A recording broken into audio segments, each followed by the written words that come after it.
Breaking news విజయనగరంలో inter student miss అయ్యాడు. Apex junior కళాశాలలో చదువుతున్న దత్తి చైతన్య అదృశ్యమయ్యాడు.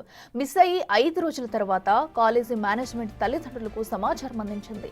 దాంతో తమ అబ్బాయి ఏమయ్యాడంటూ కాలేజీ ఎదుట తల్లిదండ్రులు ఆందోళనకు దిగారు. స్టూడెంట్ తల్లిదండ్రులు పిఎస్లో ఫిర్యాదు చేశారు. అయితే విద్యార్థి ఆచూకీ కోసం పోలీసులు వెతుకుతున్నామంటూ ఉన్నారు. ఉత్తరాంధ్రతో పాటు రాజమండ్రిలోనూ గాలిస్తున్నామని చెప్పారు.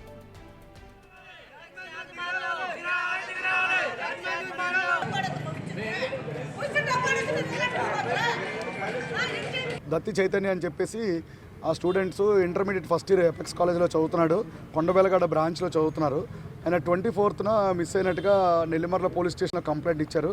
దాని మీద కేసు నమోదు చేసి ఎస్ఐ గారు ఇన్వెస్టిగేషన్ చేస్తున్నారు.